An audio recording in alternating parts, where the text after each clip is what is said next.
The church bell rang in the distance, its chime reverberating through the quiet night.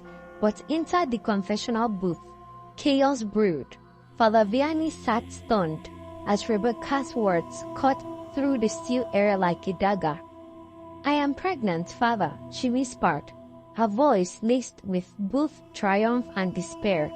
Her piercing eyes stared at him through the dimly lit grill, a hint of a smile tugging at the center of her lips.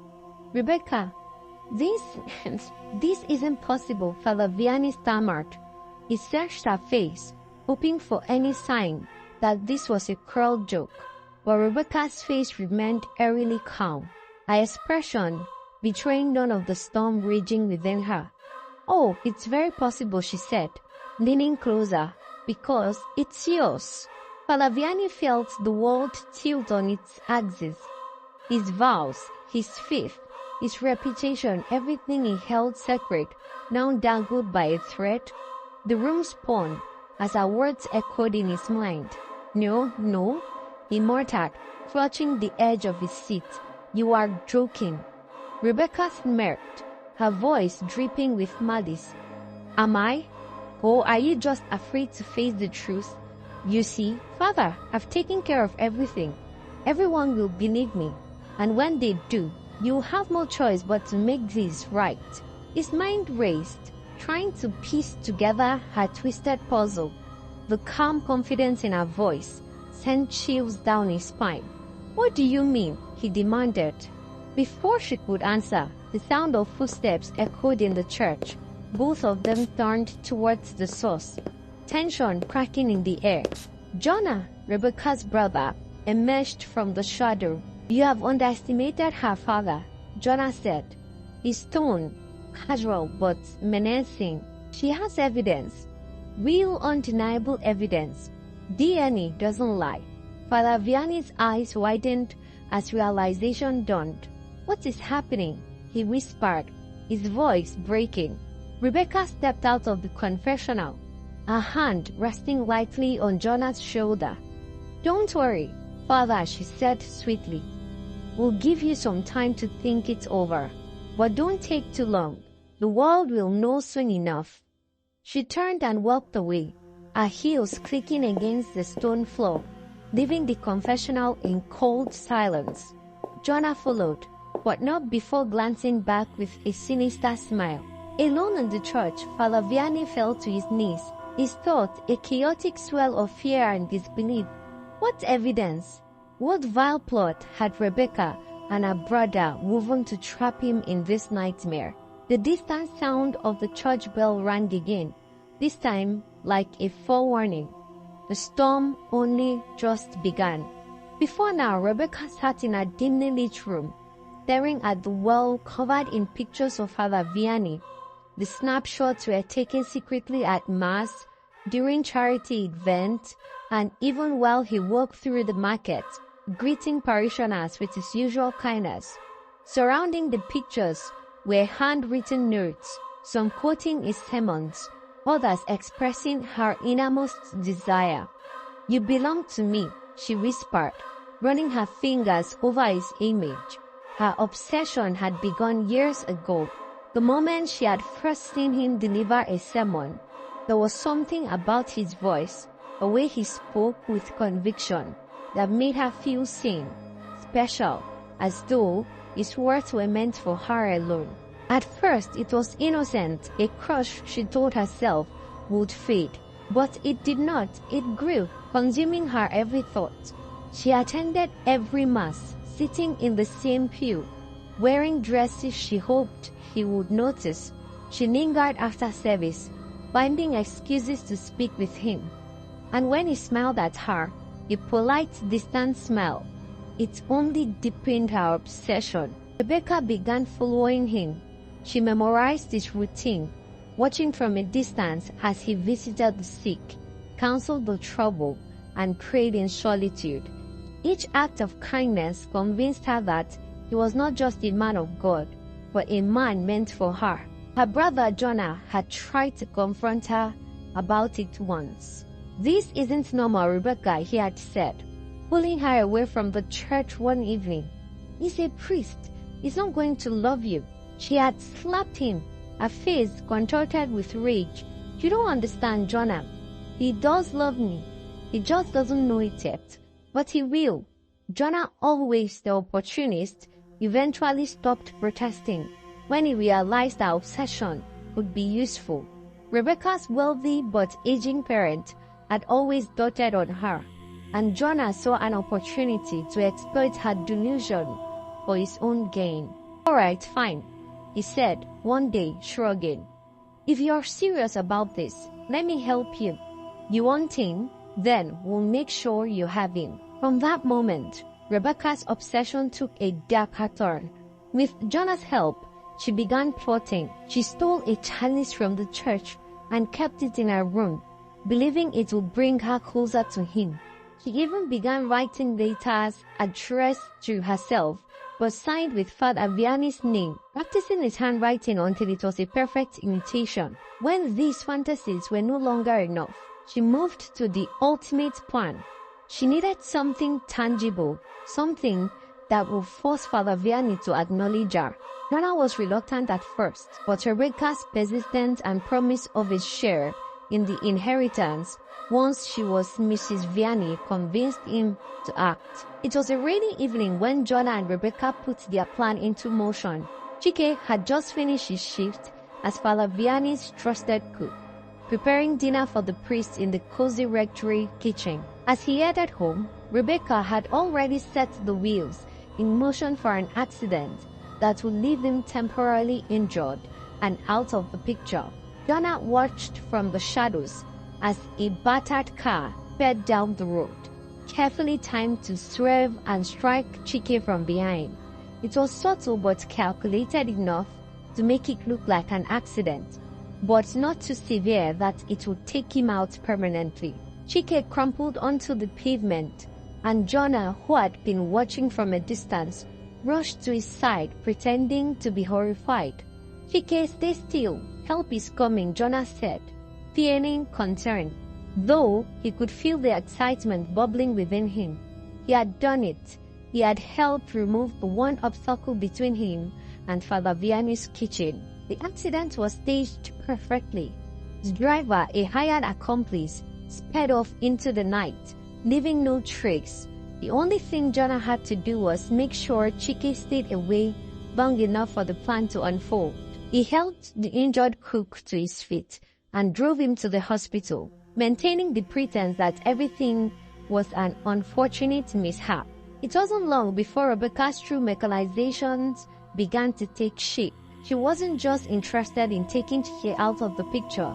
She had a more sinister plan for him. She knew that Chike's lifelong dream was to own a shoe brand, something he had been passionate about for years. That dream had always been out of reach due to his humble circumstances and his loyalty to Father Vianney. Rebecca had no intention of seeing Chike return to the rectory kitchen. Instead, she saw an opportunity to exploit his dream, and with the help of some anonymous benefactors, she set the wheels in motion. "Chike," Rebecca began, as she visited him in the hospital room the day after the accident, her voice sweet but filled with intent. "I know you've always wanted more than this in life. You've always wanted to create something of your own, to build your shoe brand. I can help you make that dream a reality." Chike looked at her, dazed and confused, still recovering from the shock of the accident. His leg was bandaged, but his mind raced. How? How can I ever afford that? "I don't have the money, Rebecca." Rebecca smiled, her eyes gleaming with a calculated coldness. "I know someone who is willing to sponsor you, Chike. An anonymous benefactor who believes in your potential. They have agreed to invest a substantial amount of money into your business, enough to get you started." Chike's eyes widened in disbelief. "You are serious?" "Of course," Rebecca assured him, her tone soothing. "You've always dreamed of this, haven't you? It's your brand, something you can call your own. This is your chance. All you need to do is take the money and follow your heart." Chike felt a stirring inside him, a rush of hope that he hadn't felt in years. His lifelong dream was within reach. He could finally escape the constraints of his job as Father Vianney's cook and step into the life he had always envisioned. No more serving food in the kitchen. He could have his own brand, his own business. He was wowed. But why now? Why are you doing this for me? Chike asked, his voice full of suspicion. Rebecca's smile remained, but there was an edge to it. Consider it a gift for your loyalty. You have been nothing but kind and dependable. Now it's your turn to take what you deserve. Days passed, and Chike's injury slowly healed. But as he lay in his bed, recovering from the accident, the weight of Rebecca's offer became more and more tempting. He could see it now. The shoe in his mind's eye, the designs, the material he had always wanted to work with. He could feel the taste of success on the tip of his tongue. Rebecca visited him daily, and with each passing conversation, she subtly pushed him closer to the idea of accepting the money. It wasn't long before the envelope arrived, thick and heavy, filled with enough cash to start his business. It was a life-changing amount, and Chike couldn't help but feel the pull. Jonnah, who had been watching from the sideline, sensed that Chike was growing more distant. He had always been a supportive friend, but now he saw Chike's eyes lit up in a way that was unsettling. He knew that the dream of owning a shoe brand was consuming him, and that Chike's heart was no longer in the kitchen. Jonnah began to feel a pang of guilt as he realized what he had done, what he had been part of. But it was too late now. Chike had already made up his mind. The money was too tempting, and with it came a taste of freedom. He could build his future away from the kitchen, away from Father Vianney's world. "I'll do it," Chike said to Rebecca one evening, his voice firm, but his hands shaking. "I'll take the money. I'll make my dream come true." Rebecca's eyes gleamed with satisfaction. "Good. I knew you would. You won't regret this, Chike. This is just the beginning." Chike's decision sealed his fate. The money from the anonymous benefactor, orchestrated by Rebecca, was just the first step in his new life. He left Father Vianney's kitchen behind, his loyalty shattered by the allure of wealth and independence. But as Chike stepped into his new life, he couldn't shake the feeling that something was deeply wrong. The guilt gnawed at him, and he couldn't ignore the shadow of Father Vianney that seemed to loom over him. He had betrayed the priest's trust in the most sinister way, yet all he could think about was the success that lay ahead. Rebecca's influence over him was growing stronger, and Chike found himself torn between his old life and the new one Rebecca had promised him. When Chike's accident left him temporarily incapacitated, Jonnah saw it as his golden opportunity to slip into Father Vianney's life. He had already completed his cooking lessons in secret, and his plan was ready to unfold. With Chike out of the picture, Jonnah stepped into the priest's kitchen without hesitation, armed with the skill he had learned and the determination to carry out his mission. Father Vianney, who had trusted Chike like family, was initially cautious, but Jonnah quickly proved himself as an efficient, diligent cook, and Father Vianney, ever kind and trusting, soon accepted him into the fold. Jonnah made sure to never falter in his cooking. Every dish he prepared was flawless, tailored to the priest's exacting taste. But beneath the surface, Jonnah's true mission wasn't just about cooking. It was about keeping a close eye on Father Vianney and learning everything about his routines. Jonnah quickly realized that Father Vianney was a creature of habit, and his routines were predictable. Every morning, Father Vianney attended Mass, and in the afternoon, he retreated into his study to write or pray. Jonnah knew that if he was to learn Father Vianney's weaknesses and any secret that might be useful, he needed to observe his every move. When Jonnah was not in the kitchen cooking, Jonnah kept himself busy with cleaning or other chores, but his real focus was on watching the priest. He carefully noted the times Father Vianney went for walks, the people who had visited him, and the moments when he was alone. Jonnah even began learning which items were most valuable to the priest: books, personal papers, an object of sentimental value.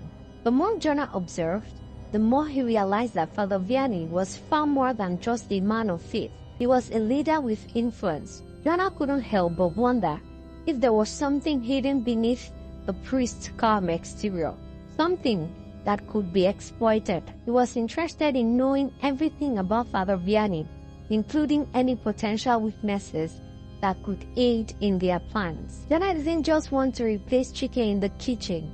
He wanted to become someone Father Vianney relied on completely, someone who had access to all the priest's secrets and weaknesses. He spent late night thinking about his role in the plan, sometimes wondering if he would ever escape Rebecca's shadow. But there was no turning back now. Jonnah was in too deep, and the stakes were too high. He had already become an essential part of Father Vianney's life, and with every passing day, it became clearer to him that the future Rebecca promised was within his grasp. Father Vianney remained unaware of the plot unfolding around him, trusting Jonnah as his cook, and even confided in him on occasion. Jonnah played the role of the humble servant well, never letting slip the true intentions behind his actions. But deep down, he was ready to take the next step, to move further into Father Vianney's life and ensure that Rebecca's plan came to fruition. As Jonnah spent more time in Father Vianney's service, he began to notice something peculiar, something that could potentially play into Rebecca's plans. Like his sister, many of the women who frequented the church were not there solely for the spiritual guidance Father Vianney provided. He was well-liked, respected, and though not overtly charismatic, he had an aura that seemed to draw people towards him. The priest's kindness and gentle manner made him a source of admiration for many, but Jonnah began to suspect that some of the attention was more than just religious devotion. He observed that certain women, often well-dressed and seemingly dedicated to their faith, would linger a little too long when Father Vianney passed by, their glances a little too lingering. Some even made subtle attempts to catch his eyes, their gestures almost imperceptible to most.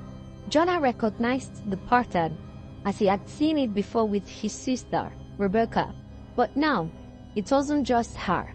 There were others too. Jonnah was quick to realize that Father Vianney, being human, was not immune to temptation. A priest's humble lifestyle kept him isolated in many ways, and though his devotion to his faith remained strong, the constant presence of these women could not go unnoticed by him. Jonnah, ever the observant cook, began to see how these women seemed to test the limits of Father Vianney's faith, subtly trying to entice him, perhaps unknowingly, with their charm. Jonnah's suspicions were confirmed one evening after the evening mass. He noticed Father Vianney retreating to his quarters in a hurry. The priest was usually calm, collected and serene, but tonight there was something different about him. His movements seemed distracted, almost restless. Jonnah decided to investigate, slipping quietly into the hallway just as Father Vianney entered his private quarters.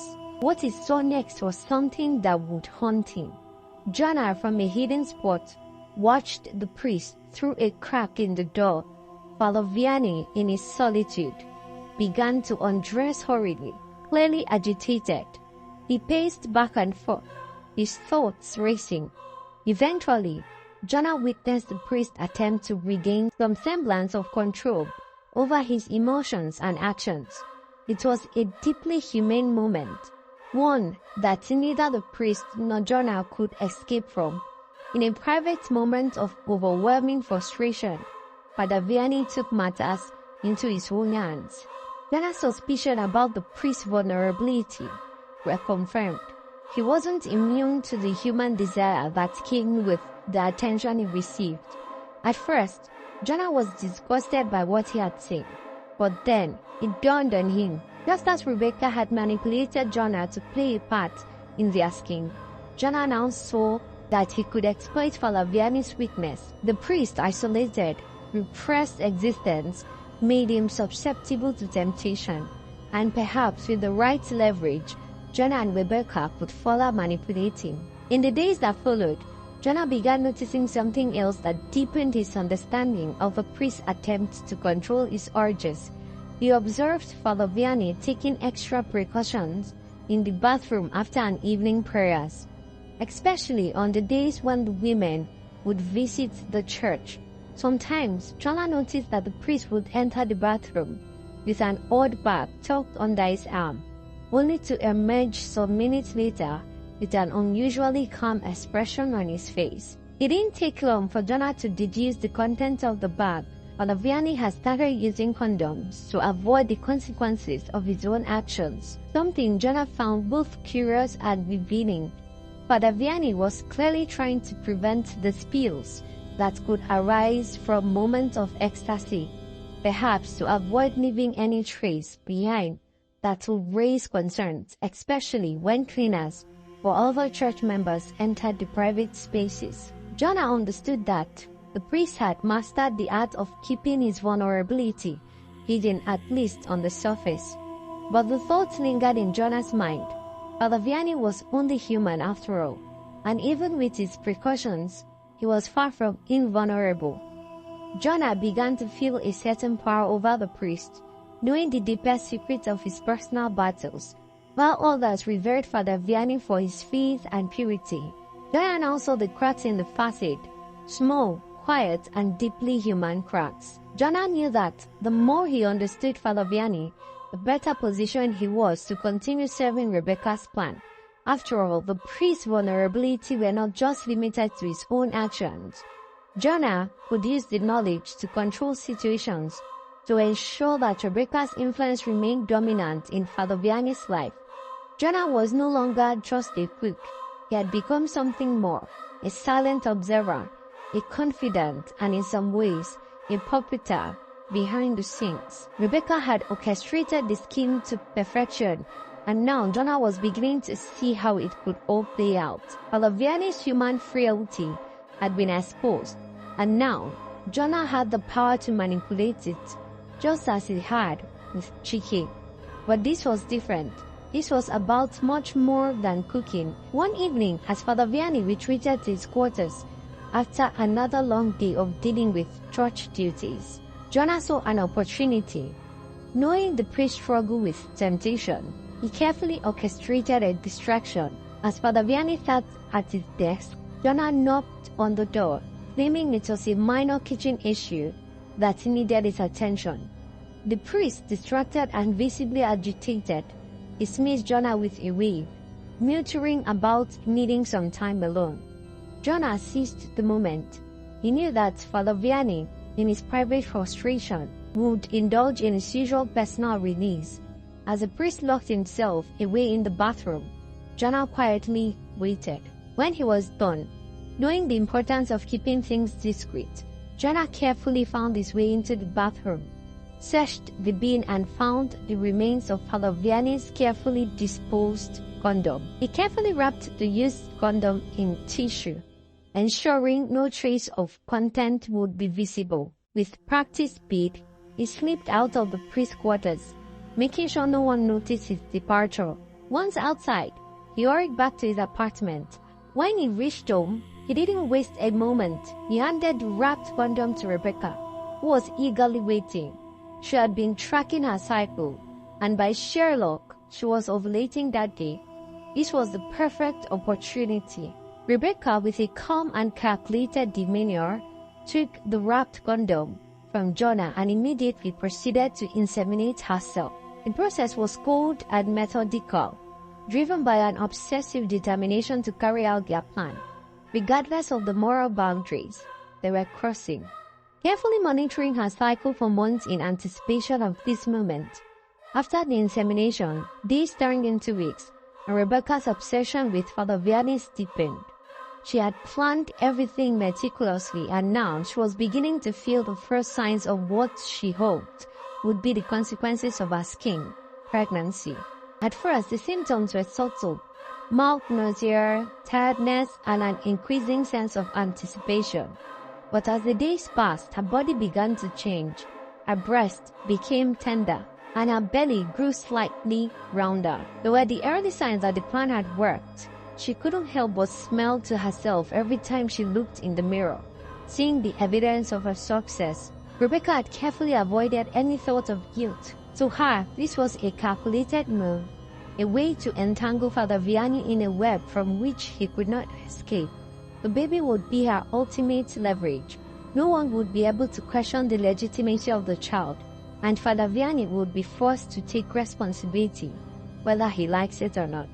She began to feel the weight of what she was carrying, not just the physical burden, but the power it gave her. The baby, in her mind, was more than just a child.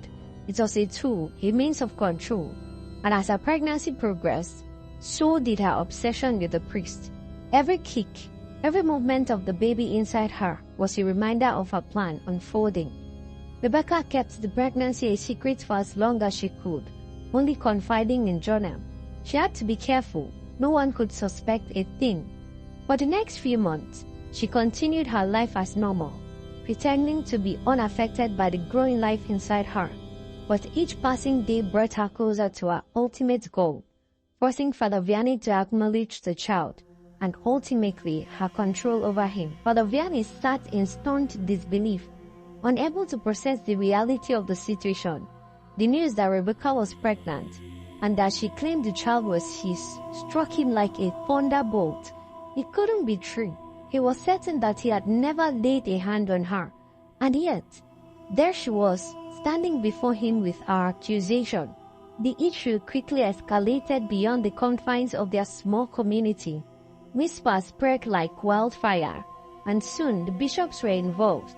The matter was too serious to ignore, and the church needed to address the scandal before it tarnished Father Vianney's reputation.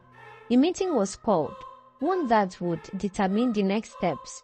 Rebecca sat at the table, her eyes wide with feigned innocence, though internally she was calm, knowing that her plan was now moving into its final phase. Father Vianney, though, was still reeling. He kept repeating to himself that it was impossible, but the situation was undeniable. In the presence of the bishops and church officials, an agreement was made. A DNA test would be carried out to determine once and for all whether Father Vianney was the father of Rebecca's child.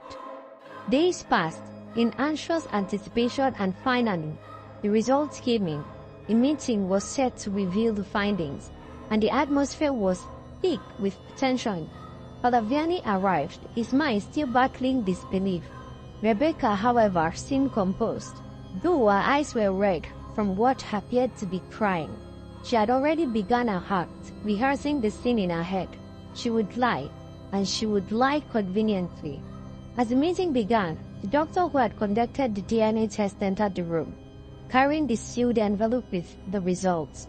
The room fell silent as he read aloud, confirming that yes, the child was indeed Father Vianney's. A hush spread through the room, and Father Vianney's face turned pale, his heart sinking.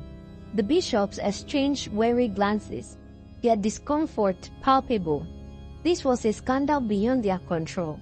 Rebecca, who had been sitting quietly, suddenly broke into loud sobs. She clutched her hands to her chest, crying uncontrollably. She fell to her knees, her voice cracking with fear and anguish as she proclaimed, "Father, you took advantage of me. You molested me in the church. And now look what you've done. You have ruined my life." Her sobs echoed through the room, but the lies she told were so carefully woven, so rehearsed, that even the bishops hesitated. They were hesitant to question her after all. What other explanation could there be? The DNA test results were undeniable. Father Vianney, devastated and confused, tried to speak, but no words came out. He was drowned in the weight of the accusations, trapped by the lies Rebecca had spun. His heart ached for what was happening, for the injustice of it all. But there was no way out now. The proof was in front of them, and the church could not ignore the scandal any longer. As Rebecca continued her act, sobbing and pleading for justice, Jonnah stood at the back of the room, watching the drama unfold. His heart pounded with excitement and triumph. The plan was succeeding. and soon Father Vianney will be forced to acknowledge the child, and by extension, Rebecca's control over him. The bishops looked to one another, get decision clear. They could no longer protect Father Vianney. The church would have to take action, and the priest's fate was now sealed.